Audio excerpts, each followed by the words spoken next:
네, 안녕하세요. 매일 아침 받아보시는 분들도 계실 텐데요. 케어유 뉴스 김영래 편집장님의 컬럼 아침마다 지혜. 오늘 저희가 바로 그 214번째 이야기를 좀 깊게 파고들어 볼까 합니다. 이게 시작부터 아주 흥미로운 질문을 던져요.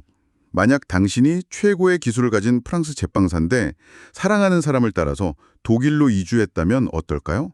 당연히 멋진 빵집을 열 거라고 생각하겠죠. 그런데 이 제빵사가 빵집 하나 여는데 무려 18개월, 그러니까 1년 반이나 걸렸다고 합니다. 대체 무엇이 그의 발목을 잡았던 걸까요? 오늘 저희는 이 한 사람의 이야기가 단순한 고난길을 넘어서요.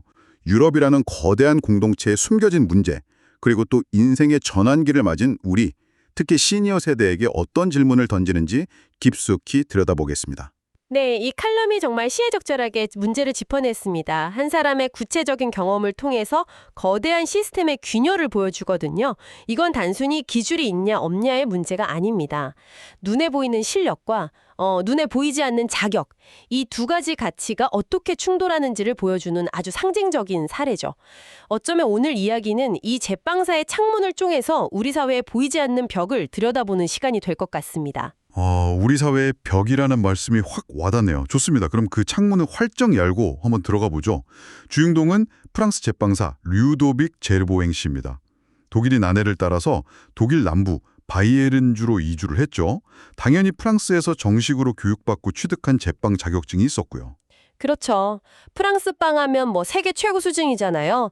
그 자부심이 엄청 맞을 텐데 독일에 도착하자마자 거대한 벽에 부딪힌 겁니다. 네, 바로 독일 당국이 그의 프랑스 자격증을 인정해주지 않은 거죠. 지도상으로는 국경이 사라진 유럽연합인데 말이죠.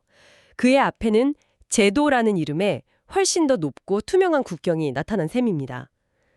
칼럼을 보면 그가 18개월 동안 자격증을 인정받으려고 얼마나 애썼는지 정말 절절하게 느껴져요. 온갖 서류를 준비하고 기관을 찾아다니고 네, 그렇게 고군분투했지만 결국 실패하고 맙니다. 18개월이라니 정말 상상만 해도 너무 답답하네요. 빵을 만들고 손님을 만나야 할 그 소중한 시간에 책상에 앉아서 서류랑 싸워야 했다는 거잖아요. 그동안의 생기는 물론이고 아마 자신의 기술에 대한 회의감이나 좌절감도 엄청났을 겁니다. 그래서 결국 그가 내린 결정이 더 안타까워요. 자격 인정을 그냥 포기하고 아예 독일의 제빵 명장 자격인 베커마이스터 시험을 처음부터 다시 치르기로 한 거죠. 네, 자신의 실력을 증명하기 위해서 또 다른 시험을 봐야 하는 그런 아이러니한 상황에 놓인 겁니다. 여기서 중요한 건 이게 프랑스 빵과 독일 빵의 레시피 차이 같은 기술적인 문제가 아니라는 점이에요. 국가마다, 어쩌면 지역마다 다른 기준과 제도가 한 사람이 평생 쌓아온 경력을 한순간에 무용지물로 만들 수 있다는 거죠. 그 냉정한 현실에 보여주는 겁니다. 듣고 보니 문득 이런 생각이 드네요. 청취자 여러분도 혹시 비슷한 경험 없으신가요? 저도 예전에 다른 분야로 이직을 고민할 때가 있었는데 분명 제 경험과 능력이 충분히 활용될 수 있는 곳이었거든요. 근데 단지 관련 학과 졸업장이 없다, 지정된 자격증이 없다, 이런 이유로 서류에서부터 막혔던 기억이 나요. 그때 느꼈던 그 막막함이 제르보엥 씨의 심정과 조금은 다 있는 것 같습니다. 바로 그 지점이 이 칼럼이 던지는 핵심 질문입니다. 본래 자격이라는 건 실력을 객관적으로 증명해서 신뢰를 주기 위한 수단이잖아요. 그렇죠. 그런데 지금 이 경우에는 오히려 실력 있는 사람의 시장 진입을 가로막는 장벽, 즉 진입 장벽으로 작동하고 있는 거죠. 이걸 제도의 역설이라고 부를 수 있을 것 같아요. 목적과 수단이 완전히 뒤바뀌어 버린 겁니다. 제도의 역설이라. 와, 정말 정확한 표현이네요. 듣고 보니 저희가 예전에 다뤘던 다른 주제들하고도 좀 연결되는 것 같아요. 네네. 예를 들어 특정 전문직의 면허 제도가 서비스 질을 보장하는 순기능도 있지만 동시에 새로운 인력 유입을 막아서 인력난을 심화시키는 부작용도 있잖아요. 맞습니다. 결국 제도가 만들어진 처음의 좋은 의도랑 현실 사이의 괴리가 점점 커지는 순간이 오는 거죠. 그리고 이 괴리는 제르보엥 씨 한 사람의 불운으로 끝나지 않습니다. 칼럼은 이 문제가 유럽 경제 전체를 붙들고 있는 거대한 족쇄라고 지적하는데요. 그 근거로 제시된 수치가 정말 충격적입니다. 저도 그 부분을 보고 정말 놀랐습니다. 현재 유럽연합에서 서비스업이 차지하는 비중이 전체 GDP의 70%에 달한다고 하죠? 네, 경제의 중심이 완전히 넘어간 거죠. 그런데 국경을 넘어 거래되는 영내 서비스 무역 비중은 GDP의 고작 8%에 불과하다는 겁니다. 상품 무역 비중이 24%인 것과 비교하면 너무 차이가 나죠. 정말 기형적인 수치예요. 그렇죠. 70%짜리 거대한 엔진을 가지고 있는데 실제로는 8%의 출력밖에 못 내고 있는 상황입니다. 비유하자면 페라리 엔진을 달아놓고 시속 20km로 달리고 있는 셈이네요. 맞습니다. 나머지 62%의 잠재력은 대체 어디에 묶여 있는 걸까요? 칼럼에 넣은 비유가 정말 기가 막힙니다. 경제의 70%를 차지하는 거인이 8%의 힘밖에 쓰지 못하도록 온몸이 보이지 않는 밧줄에 꽁꽁 묶여 있는 것과 같다는 거죠. 그리고 그 밧줄의 정체가 바로 제르보행 씨를 좌절시켰던 각국의 복잡한 규제들인 거고요. 네. IMF의 분석은 이 문제를 더 날카롭게 파고들어요. 유럽 내부의 이런 서비스 관련 규제들이 사실상 110%의 관세를 부과하는 것과 같은 효과를 낸다고 분석했거든요. 110% 관세요? 잠깐만요. 물건값보다 세금이 더 비싸다는 뜻이잖아요. 그렇죠. 이건 거의 들어오지 말라는 얘기나 다름없는데요. 대체 어떤 규제들이기에 이런 엄청난 장벽 효과를 내는 거죠? 단순히 자격증 문제만은 아닐 것 같은데요? 아주 좋은 질문입니다. 자격증은 그중 가장 대표적인 예시일 뿐이고요. 실제로는 훨씬 더 촘촘하고 복잡합니다. 예를 들어 다른 나라에서 변호사로 활동하려면 그 나라 자격이 따로 필요하고 건축 설계를 하려면 그 나라 건축 규정을 처음부터 다시 배워야 합니다. 심지어 미용사나 배관공 같은 직업조차도 국가별로 요구하는 자격 기준이 제각각이에요. 이런 것들이 모두 비용과 시간으로 환산되니까 결국 110%의 관세라는 어마어마한 장벽이 되는 겁니다. 그렇군요. 결국 이런 이동성의 부족이 제조업 중심에서 서비스업 중심으로 전환되는 시대에 유럽의 성장을 가로막는 심각한 족쇄가 되고 있다는 지적이군요. 특히 이 문제가 인생 2막을 준비하는 시니어 세대에게는 더 아프게 다가올 것 같아요. 정확합니다. 평생 쌓은 경험과 노하우라는 가장 큰 자산을 가지고 있는데 그걸 다른 지역에서 펼쳐보려고 하니까 온갖 규제가 발목을 접는 상황이니까요. 맞습니다. 젊을 때는 한국과 안에서 경력을 쌓는 게 일반적이었지만 지금은 기대 수명이 늘어서 50대, 60대에도 새로운 도전을 생각하게 되잖아요. 그런데 수십 년의 경험이 국경 하나 넘었다고 해서 혹은 분야가 조금 바뀌었다고 해서 제로가 되어 버린다면 누가 선뜻 새로운 도전에 나서겠습니까? 그러게요. 제르보행 씨의 사례가 바로 그 절망적인 현실의 축소판인 셈이죠. 그런데 좀 이상합니다.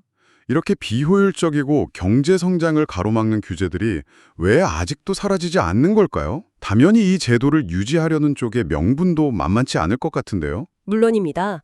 칼럼에서도 그 부분을 짚어주죠. 특히 독일의 마이스터 제도. 이건 수백 년에 걸친 길드 전통과 장인 정신에 기반한 그들의 자부심의 상징이거든요. 아, 그렇죠. 그들은 이 제도가 단순히 기술자를 배출하는 걸 넘어서 높은 품질을 보증하고 궁극적으로 소비자를 보호하기 위해 반드시 필요하다고 주장합니다. 실제로 독일 제품의 그 높은 신뢰도 뒤에는 이 마이스터 제도가 있다는 점을 부인하긴 어렵습니다. 긍정적인 측면도 분명히 있죠. 듣고 보니 그 말도 일리가 있네요. 독일 자동차나 맥주를 생각하면 그 엄격한 품질 관리가 지금의 명성을 만들었다고 볼 수도 있으니까요. 무작정 규제를 다 풀어버렸다가 전반적인 서비스의 질이 떨어지는 부작용이 생길 수도 있지 않을까요? 바로 그 지점이 이 논쟁의 핵심입니다. 품질 보증이라는 명분과 기득권 보호라는 현실이 팽팽하게 맞서는 거죠. 경제학자들은 이 제도가 현실에서는 품질 보증이라는 순기능보다 외부의 새로운 경쟁자 진입을 막아서 기존 시장 참여자들의 이익을 지키는 울타리 역할을 더 강하게 하고 있다고 비판합니다. 우리 동네 빵 시장은 우리가 지킨다. 이런 식으로 보호주의로 변질되었다는 거군요. 네, 그렇죠. 그 주장을 객관적으로 판단해 볼 만한 데이터 같은 게 있을까요? 실제로 얼마나 많은 사람들이 그 울타리에 부딪히고 있는지 알 수 있다면 더 와닿을 것 같은데요. 네, 칼럼에 인용된 EU 공식 데이터가 그 현실을 명확히 보여줍니다. 2024년 한 해 동안 EU 전체에서 외국 자격증을 인정해달라는 신청이 있었는데 그중 무려 25%, 즉 4건 중 1건이 거부되었습니다. 4건 중 1건이요? 네, 그리고 10%는 제르보행 씨처럼 추가 시험이나 교육을 요구받았고요. 합쳐서 35%가 사실상 장벽에 부딪힌 겁니다. 이건 단순히 몇몇 까다로운 국가의 문제가 아니라 유럽 전체에 만연한 현상이라는 걸 보여주는 거죠. 결국 이런 높은 장벽은 혁신을 가져올 수 있는 건전한 경쟁을 막고 소비자의 선택권을 제한하며 서비스 가격을 높이는 결과로 이어질 수밖에 없습니다. 4건 중 1건 이상이라니 생각보다 훨씬 심각하네요. 이쯤 되니 이게 정말 남의 나라 얘기가 아니라는 생각이 강하게 듭니다. 칼럼에서도 지적하듯이 우리나라 상황과 정말 놀라울 만큼 닮았어요. 맞습니다. 민간 자격증, 국가 자격증, 각종 협회에서 주는 자격증까지 너무 복잡하게 얽혀 있어서 뭘 어떻게 준비해야 할지조차 막막할 때가 많잖아요. 맞습니다. 특히 칼럼이 날카롭게 지적하는 부분이 바로 시니어 세대에게 절실한 전환 자격증 제도의 부재입니다. 전환 자격증이요? 네, 예를 들어서 건설 현장에서 30년간 현장 관리를 해온 분이 그 경험을 살려서 건설 안전 컨설턴트로 활동하고 싶다고 해보죠. 그분의 현장 경험은 그 어떤 자격증보다 값진 자산이지만 그걸 공식적으로 인정해주고 또 컨설턴트로서 필요한 지식을 보충해서 부드럽게 전환을 도와줄 체계적인 제도가 거의 없습니다. 아, 결국 수많은 시니어들이 자신의 소중한 경험 자산을 제대로 활용하지 못한 채 전혀 새로운 분야에서 맨 땅에 헤딩하듯 시작해야 하거나. 혹은 아예 도전을 포기하게 되는 안타까운 상황이 벌어지는 거죠. 그렇군요. 바로 그렇습니다. 이런 상황에서 외부 환경의 압박은 점점 더 거세지고 있습니다. 칼럼은 유럽이 미국의 관세 정책 예고 같은 외부 압력에 직면해 있다고 언급하는데요.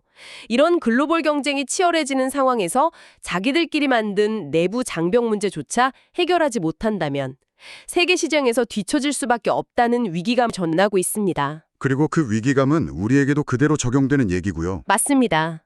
우리는 세계에서 가장 빠른 속도로 고령화와 인구 감소를 겪고 있잖아요. 그렇죠. 한 사람 한 사람의 노동력이 그 어느 때보다 소중한 시기인데 낡은 제도와 규제가 사람들의 발목을 잡고 있다면 이건 정말 심각한 국가적 낭비입니다. 결국 국가와 사회가 새로운 도전을 가로막는 낡은 칸막이를 허물지 않는다면 시니어 세대는 물론이고 젊은 세대의 미래까지 어두워질 수 있다는 경고로 들리네요. 그래서 칼럼은 이 프랑스 제빵사의 사례를 통해 우리, 특히 시니어 세대에게 몇 가지 중요한 메시지를 던지고 있습니다. 첫째, 당신의 도전을 막는 진짜 장벽은 나이가 아니라는 겁니다. 오히려 낡은 제도와 규제, 그리고 변화를 두려워하는 사회적 관성이 진짜 문제라는 점을 직시해야 한다는 것이죠. 하지만 동시에 제도가 바뀌기만을 마냥 기다릴 수는 없다는 냉정한 현실도 이야기하고요. 네. 제도 개선이라는 게 수많은 이해관계가 얽혀 있어서 생각보다 훨씬 더 더디고 복잡하니까요. 그래서 제르보행 씨처럼 인생의 큰 전환점에서는 결국 개인의 용기와 현명한 대안 모색이 필요하다는 점을 강조하는 것 같습니다. 맞습니다. 중요한 것은 규제라는 장벽이 여전히 높지만 그것을 완전히 넘어서거나 우회할 수 있는 새로운 길들이 생겨나고 있다는 사실입니다. 칼럼에서도 몇 가지 구체적인 대안들을 제시하는데요. 이게 단순히 노력하라는 식의 막연한 조언이 아니라 꽤 구체적이에요. 어떤 것들이 있을까요? 특히 디지털 기술의 확산이 중요한 열쇠가 될 수 있을 것 같은데요. 바로 그겁니다. 디지털 기술은 제르보행 씨를 괴롭혔던 물리적 국경과 제도의 벽을 상당 부분 무력화시키는 가장 강력한 도구입니다. 예를 들어 제가 최근에 본 사례 중에는 은퇴한 건축 설계사분이 계셨어요. 자신의 경험을 살려서 시니어 맞춤형 주택 리모델링 온라인 컨설팅을 시작한 경우입니다. 아, 온라인 컨설팅이요? 네, 이분은 복잡한 건축 자격증 갱신이나 사무실 임대 대신에 자신의 성공적인 프로젝트 포트폴리오랑 만족한 고객들의 온라인 후기를 중심으로 사업을 구축했죠. 이게 바로 디지털이 만든 새로운 기회입니다. 와, 정말 좋은 사례네요. 국가가 발행한 자격증이 아니라 시장과 고객의 평가라는 새로운 형태의 인증을 받은 셈이군요. 정확합니다. 그 외에도 온라인 플랫폼을 통해 자신의 지식과 경험을 강의로 만들어 판매하거나 지역에 상관없이 프로젝트 기반으로 일하는 긱워커로 활동하는 방법도 있고요. 이런 방식들은 복잡한 규제의 영향을 덜 받으면서 자신의 가치를 증명하고 수익을 창출할 수 있는 아주 시니어 친화적인 모델이라고 할 수 있습니다. 네. 오늘 정말 한 편의 긴 여정을 함께한 기분입니다. 프랑스 제빵사의 그 작고 답답한 방에서 시작해서 유럽 대륙의 거대한 경제 문제, 그리고 마침내 디지털 시대의 인생 2막 3막을 준비하는 우리 모두의 거실로 이야기가 이어졌네요. 칼럼의 마지막 문장을 인용하면서 오늘 논의를 정리하고 싶습니다. 인생 후반부의 도전에 필요한 것은 완벽하게 갖춰진 제도 환경보다 어쩌면 포기하지 않는 태도와 지속적인 학습, 그리고 변화에 유연하게 대응하는 탄력성일지 모른다. 정말 가심에 새겨야 할 말입니다. 다만 여기서 한 가지만 덧붙이고 싶습니다.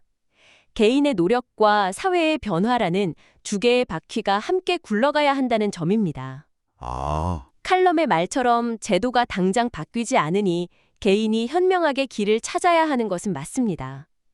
하지만 개인이 아무리 노력해도 넘을 수 없는 거대한 벽이 있다면 그 벽에 계속 머리를 부딪히게만 해서는 안 됩니다. 그렇죠. 그 벽을 허물고 길을 내어주는 것은 우리 사회 전체가 함께 풀어가야 할 공동의 과제라는 점을 잊지 말아야 합니다. 맞습니다. 개인에게 모든 책임을 떠넘기지 않고 사회가 함께 노력하며 조화를 이룰 때 비로소 제르보행 씨 같은 분들이 더 이상 눈물을 흘리지 않는 진정한 의미의 통합이 이루어질 수 있겠죠? 우리할까 합니다. 오늘 우리는 기존의 자격이라는 장벽을 어떻게 넘을 것인지에 대해 이야기했습니다. 그런데 한 걸음 더 나아가서 미래의 노동시장에서는 이런 정형화된 자격증이라는 개념 자체가 점차 무의미해지는 시대가 온다면 어떨까요? 당신의 능력을 증명하는 것이 벽에 걸린 종이 증서가 아니라 온라인상에 차곡차곡 축적된 당신의 프로젝트 포트폴리오나 다른 사람들이 자발적으로 남긴 추천사, 그리고 실제 결과물이 되는 세상. 그런 세상을 위해 당신은 지금 어떤 증거들을 만들어가고 계신가요?